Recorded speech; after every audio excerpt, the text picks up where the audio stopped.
Approval rating Presiden Jokowi begitu tinggi. Konon kabarnya tertinggi di dunia. Bantuan langsung tunai itu jauh lebih intens di masa rezim Jokowi dibanding SBY. Subsidi barang nggak tepat, harus subsidi orang, udahlah. Orang udah malas ribut. Bahwa cash itu tidak menyelesaikan persoalan mereka, tidak. Tapi orang Indonesia kan senang cairnya aja deh. Tapi kan kita pernah ada situasi 98. Perbedaannya adalah kalau saudara-saudara tidak mencoba membreakdown ideologi itu menjadi sebuah program, sentimen aliran itu menjadi sebuah program yang bermanfaat untuk masa depan, percayalah, mereka tidak akan memilih. Mereka puas dengan pemerintahan, mereka tidak puas dengan kebijakannya, tapi mereka percaya demokrasi bisa jadi alat untuk. Halo sahabat OMB, obrolan wajib baru.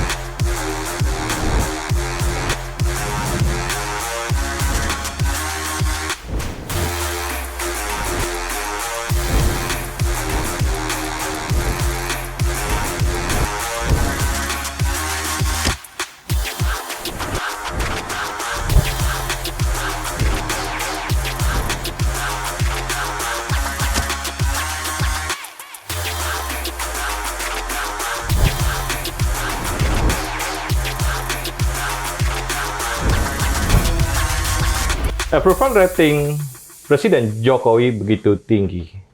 Konon kabarnya tertinggi di dunia. Hari ini kita bahas tentang adakah korelasi dengan approval rating dengan kehidupan masyarakat Indonesia paling bawah.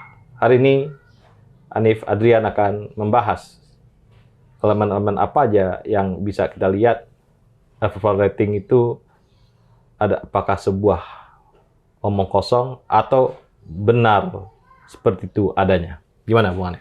Ya, approval rating ini alhamdulillah nggak pernah turun ya, Jokowi ya. Karena kita real aja, bantuan langsung tunai itu jauh lebih intens di masa rezim Jokowi dibanding SBY. Itu salah satu kebijakan yang menjaga approval rating. SBY menang 2009, 60%. Karena BLT itu iya. BLT dan dia lebih populer lagi 3 kali menurunkan harga BBM 2008. Ada faktor itu ya? Ada faktor itu. Ada faktor itu. Jadi kalau dia bilang saya neolib, enggak tuh. Ada pembelaannya lah. Kalau Jokowi karena dia soal BBM ini dia tidak lagi bikin drama seperti SBY, harus dengan sidang MPR, DPR apa segala. Dia enak aja. Kalau harga minyak naik, dia harus naikin. Gitu. Alasannya udah orang juga udah bosan bicara tentang alasannya kan. Subsidi orang tidak tepat, subsidi barang nggak tepat, harus subsidi orang, udahlah naikin. Orang udah malas ribut. Sehingga kalau approval rating, benar salah satu pengamat politik ngomong, orang Indonesia itu toleran aja, ya bagus deh. Gitu. Tapi ada faktornya, rasional. AF yang ngomong kan. Itu ada rasionalnya. Ya karena memang cash payment-nya pemerintah jalan ya. Walaupun harga tinggi, tapi mereka punya cash. Bahwa cash itu tidak menyelesaikan persoalan mereka, tidak. Tapi orang Indonesia kan senang cairnya aja deh. Daripada telur, daripada daging, cairnya aja deh. Orang Indonesia senang kayak gitu. Sehingga itu salah satu objektif aja kita melihat itu adalah faktor yang menyebabkan approval rating Jokowi terus tinggi. Alhamdulillah. Karena kalau nggak tinggi bahaya juga kan. Kita baru dari COVID kan. Iya. Bisa sosial masalah ya. Sosial masalah. Nah, gimana? Apa lagi yang bisa? Yang menarik kan temuannya adalah orang nggak puas dengan kondisi ekonomi. Mungkin karena itu. Mungkin karena cash payment, bantuan langsung tunai yang mereka nikmati, atau bantuan-bantuan gizi. Karena di beberapa daerah saya dengar bantuannya sudah bukan uang lagi, tapi protein langsung. Tidak hanya beras, tapi ada daging, ada telur. Nah, itu luar biasa. Tapi nggak menyelesaikan masalah mereka. Yang aktual kan sekarang masalah paceklik. Akibat sudah bukan pemanasan global lagi, pendirian global, itu banyak yang gagal panen di mana-mana. Terutama yang memakai sistem sawah tanda hujan atau ladang biasa, nggak pakai irigasi, itu pasti kena masalah. Tapi saya yakin orang Indonesia toleransinya sky is limit, toleransinya setinggi langit. Sampai ada satu faktor di mana mereka melewati batas toleransi itu. Bukan mengharapkan sesuatu yang tidak baik-baik, tapi kan kita pernah ada situasi 98. Perbedaannya adalah hari ini orang bebas bicara. Bebas bicara. Ya. Orang bebas bicara, orang bebas bilang ada satu insiden di beberapa daerah, Jawa Tengah lah kita langsung sebut, ketika orang mau mengkampanyekan tokoh tertentu sebagai calon presiden, orang malah teriak nama yang lain. Kita nggak perlu sebut namanya, tapi kan itu udah viral di mana-mana. Ah, ini kan menarik. Orang percaya demokrasi. Mereka tidak puas dengan pemerintahan, mereka tidak puas dengan kebijakannya, tapi mereka percaya demokrasi bisa jadi alat untuk mengganti pemerintahan dengan kebijakan yang lebih baik. Mengkoreksi ya? Mengkoreksi itu. Itu terutama mungkin generasi yang lebih tua dan kelompok petani. Itu. Nah, menariknya dalam survei-survei, undecided voter itu tinggi. Itu siapa? Generasi yang lebih muda. Oh ya. Generasi saya lebih muda dalam survei. Maksudnya yang swing? Yang swing, yang undecided itu adalah generasi Zillennial, generasi Z. Berapa persen? Berapa persen? Ya lumayan ya, ada 30-40%. 30, antara 30-40%. Dan itu kan terdistribusi terutama di pemilih pemula. Ya. Saya kebetulan menjadi salah seorang guru di sebuah bimbel. Itu ternyata, kalau saya iseng-iseng nanya ke mereka, tanpa maksud mengarahkan, mereka nggak tahu memilih siapa. Blank aja gitu. Karena apa? Karena satu, mereka mungkin kalau anak-anak SMA ya, yang kelahiran 2005, 2006, mereka kan generasi COVID ya. Generasi yang di rumah ya nontonnya podcast-podcast yang lucu-lucu, atau reels-reels tentang yang serem-serem, atau dunia yang serem-serem. Tapi tentang politik, rumit gitu. Begitu mereka masuk sekolah, mereka senangnya aktivitas yang olahraga, musik. Ini Gen Z gitu ya? Gen Z begitu. Tapi begitu mereka sadar mereka punya hak pilih, mereka nggak mau menyebutkan karena mereka pengen tahu apa programnya. Kok mereka pengen tahu tuh? Pengen tahu, justru lebih pengen tahu programnya. Berbeda dengan generasi yang lebih tua yang sudah terbagi-bagi, terkotak-kotak voter-voternya berdasarkan aliran-aliran politik. Karena historis nih ya? Yang sudah historis. Ini generasi ahistoris. Generasi ahistoris. Mereka bahkan, misalnya kalau generasi yang lebih dulu senang bicara tentang bahaya komunisme, mereka enggak. Apa urusannya? Apa urusannya? Siapa itu PKI? Siapa itu? Apa itu Darul Islam? Ya pelajaran sejarah aja buat mereka. Iya. Tapi apakah itu akan berpengaruh di masa depan? Kayaknya enggak gitu.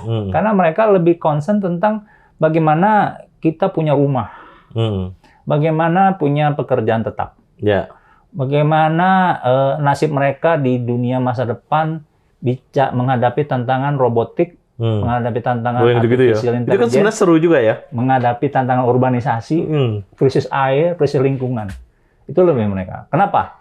Karena kalau mereka bicara tentang itu, saya ngajar geografi, jadi mereka senang. Ada interest ya? Ada interestnya. Karena tentang diri mereka. Memang generasi yang semakin bicara tentang dirinya mereka sendiri, semakin individualis, yaitu itu produk. Pasti kebudayaan berjalannya gitulah, kolektif, individualis. Konsumsi rendah, konsumsi tinggi, kan begitu kan, kata Rostow kan. Mereka ada di masa itu. Nah, bayangkan nanti 2033, saat UN Habitat memprediksi 67% masyarakat dunia tinggal di kota, makin padat, mereka akan bersikap seperti apa? Demokrasinya, saya rasa, generasi lebih muda itu demokrasi yang lebih substansial. Karena mereka begini, generasi lebih dulu sudah harus tanggung jawab menyelesaikan masalah etika berdemokrasi, tentang partai politik, tentang DPT, bahaya komunisme, bahaya otoritarianisme. Udah, kita pengen bicara mulai gimana mengakses perumahan, gimana mengakses pekerjaan tetap, gimana menghadapi tantangan teknologi, gimana menghadapi krisis air bersih, krisis energi masa depan, new and renewable energy, udah begitu. Gitu. Itu ada grup tematik nggak? Mereka nggak ya? Enggak. Gitu. Cair aja ya? Blabbering aja lah, masih lah. Karena kan mereka belum mahasiswa. Masih rambling ya? Masih random. Masih ngoceh-ngoceh doang ya? Masih ngoceh. Gitu. Bayangin ya, ada anak kelas 12, dia udah mulai banyak berbicara tentang ini krisis air bersih ini mengancam kita dalam masa depan. Ini anak pasti bukan produk diskusi di meja makan, produk YouTube, produk Reels, produk TikTok gitu. Wah, ini menarik gitu. Saya nggak ada yang mengalahkan mereka. Nah, di masa depan anak-anak muda ini adalah generasi yang lebih tepat diajak diskusi tentang hal-hal yang substantif mendalam oleh semua orang yang concern tentang transisi demokrasi di masa depan. Ketidakpuasan ini juga harus diorganisir dengan baik, karena harus sudah detail, harus sudah ada program-program yang detail untuk menyelesaikan masalah ketidakpuasan ini. Yang saya rasa calon presiden ya di masa depan, kalaupun nggak mungkin menggunakan teater debat kan. Orang malas kan nonton debat kan. Dramaturgi ya? Dramaturgi yang luar biasa. Kayak Amerika itu belum lah kita lah. Justru civil society, quote-unquote relawan misalnya. Partai-partai politik yang concern dengan anak muda harus membangun lingkar-lingkar diskusi, halaqah bahasa Islamnya, untuk anak-anak muda tadi. Kamu mau apa? Kamu tidak puas pada hari ini? Justru jangan diilusikan dengan tidak puas, karena bohong nanti. Nggak puas kok kita dengan kondisi hari ini. Tapi harus diorganisir, saudara-saudara. Bapak Capres dan Pak Cawapres yang terhormat, harus diorganisir dengan baik. Nah, kita kasih contoh di luar negeri. Ada nggak sebuah negara yang sangat dipengaruhi oleh anak mudanya? Oh, sangat. Banyak ya. Contoh-contoh. Contohnya Chile. Ada yang real. Gabriel Boric. Dia pemimpin gerakan mahasiswa 2011. Waktu usianya masih 22. Dia pemimpin komunis pula. Tapi dia dalam proses keberjalanannya, dia berunding dengan kekuatan oligark, elit. Dia tetap menjadi orang kiri, tapi dia tinggalkan partai komunisnya. Dia bangun kekuatan politik sendiri, namanya saya lupa. Dia tetap menjaga hubungan dengan para aktivis. Jadi walaupun dia berunding dengan orang-orang elit-elit kanan, dia menjaga hubungan dengan aktivis. Entah mungkin pencitraan, gua nggak ganti ideologi loh, cuman harus berunding dengan mereka karena kita punya agenda lebih besar. Karena Chile kan punya persoalan dengan pendidikan. Di sana kan pendidikan dengan konstitusi sebelumnya itu menjadikan ada gap terhadap orang-orang pribumi dan orang-orang Eropanya. Antara si kaya dan si miskin. Sehingga ketika masuk ke dunia kerja, tentu saja yang berpendidikan punya akses angkatan kerja lebih besar daripada yang tidak berpendidikan. Gabriel Boric, ada aktivis seperti namanya Camila Vallejo, itu kan punya concern itu. Mereka terus bangun kekuatan. Ada yang concern tetap menjaga komunismenya, tapi demokrasi ya. Memang Chile kan demokrasi komunis, tapi pro demokrasi, ikut pemilu. Chile ekonomi naik bagus kan sekarang kan? Ya, Chile kan tetap lingkar pengaruh Amerika lah, neolib lah. Nah, si aktivis yang berunding ini, Gabriel Boric ini, menang kemarin, 2021. Usianya masih 35. Usianya masih 36. 36 waktu dia menang. Nah, menarik. Saya nggak tahu kalau sekarang bagaimana, berhasil atau enggak. Tapi, nah, kita contoh yang satu lagi. Prancis itu apa ceritanya sebenarnya? Kalau Prancis ini kan ada satu fenomena orang-orang Eropa fatigue atau lelah dengan pertentangan kanan dan kiri. Sehingga yang menang orang seperti Macron, yang sebenarnya kan juga muda gitu. Awalnya dia adalah menteri ekonominya dari François Hollande, dari Partai Sosialis. Tapi dia bangun kekuatan sendiri di 2016, En Marche, majulah. Dan dia ambil kebijakan sosialnya kiri, ambil investasinya kanan. Dia gabungkan di situ. Anak-anak muda tertarik untuk dia. Walaupun dia dihajar habis-habisan juga sama anak muda kan. Gitu. Jadi kalau Barat Eropa dalam artian ini, mereka sudah lelah. Capek ya. Sudah capek gitu. Sehingga polarisasi capek nih ya. Polarisasi capek, walaupun nggak hilang juga gitu. Yang ideologisnya tetap ada. Nah, yang menariknya mereka jaga komunikasinya itu. Sama dengan yang dilakukan anak-anak Chile. udah capek kanan kiri, berdarah-darah pula kan. Iya, Kalau iya. Eropa kan nggak berdarah-darah amat. Kalau Chile kan berdarah-darah karena pernah ada diktator Pinochet. Pinochet. Si Gabriel Boric ini, dia adalah generasi baru yang coba kita dendam yang lalunya, ntar dulu nih, Ya. reformasi ekonomi nih. Mereka kan sukses melakukan reformasi konstitusi. Nggak ada lagi pembatasan hak belajar. Anggaran pendidikan besar untuk supaya orang bisa sekolah semua. Kan ada problem nanti lulusan membeludaknya lulusan pendidikan. Oh gitu. Pengangguran bisa tingkat nih. Anak-anak itu punya concern untuk masalah itu. Nah, kita geser dikit. Selandia Baru. Selandia Baru, kalau Selandia Baru ini kan udah ganti ya. Karena sebelumnya Mundurkan diri nih. Jacinda Ardern itu dia partai kiri, partai buruh. Tapi kan fatigue juga pasti. Capek. Selama 4 tahun. Sama seperti Sanna Marin ya. Ya kan itu partai kiri juga, partai buruh. Partai buruh atau partai sosialis Finlandia. Mereka fatigue karena mereka sudah lewat tantangannya. Ini orang Eropa ini emang aneh. Nah, Kalau mereka ngerasa udah nggak ada tantangan, kayak ya udah ngapain lagi kita kasih aja orang lain. Kan Partai Sosialis Prancis seperti itu. Mereka tahu approval rating rendah, nggak ngoyo lagi kan. ya udahlah gitu ya. Udahlah, kasih aja orang generasi lain. Kita geser dikit. Filipina, negara ketiga. Filipina beda lagi. Nah, Filipina ini kan Filipina ada satu fenomena yang jadi nggak bisa disamakan dengan kita. Mereka memang sudah dari awalnya dinasti, semua dinasti. oh, yang Ya kan? ditulis Pak, oleh Lucky Jani ya. Dinasti. Proto dinasti. Sudah dinasti. Udah dinasti. Kalau misalnya kita lihat, kenapa ada people power? Orang bisa berteori itu bukan dinasti. Karena ada pemberontakan tentara. Si Gringo Nasan, Fidel Ramos, rontak lawan Marcos. Tapi kan tetap presidennya Dinasti. istri tokoh yang terbunuh sama Jesse Marcos. Benigno Aquino. Benigno Aquino, istrinya Cory Aquino, dia yang gantiin. Ibu rumah tangga asli, kok dipandangnya simbol demokrasi? Kan aneh. Aneh-aneh. Tapi memang fenomena di Filipina begitu. Ya, ya. Fidel Ramos, oke, dia kan tokoh yang mendukung demokratisasi. Ganti Gloria Macapagal Arroyo, ya sebenarnya kan dia wakil presiden dulu. Ya, ini keluarga, ini dinasti juga nih. Iya dinasti, dia sudah dulu benar. Macapagal.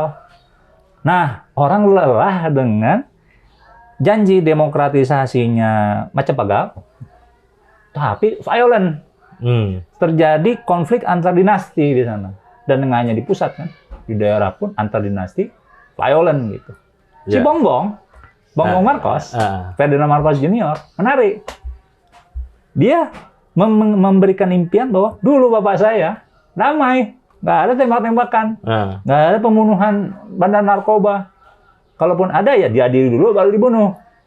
Kalaupun ada yang pembunuhan politik, itu dasarnya adalah kita menyelesaikan orang ekstremis, gerilyawan komunis, gerilyawan Moro Islam.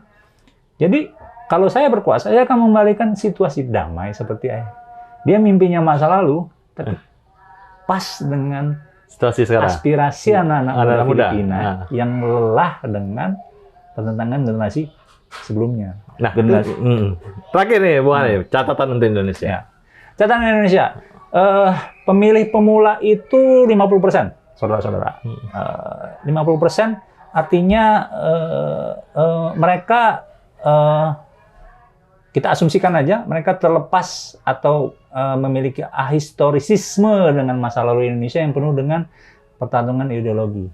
Kalau saudara-saudara tidak mencoba membreakdown ideologi itu menjadi sebuah program, sentimen aliran itu menjadi sebuah program yang bermanfaat untuk masa depan, percayalah, mereka tidak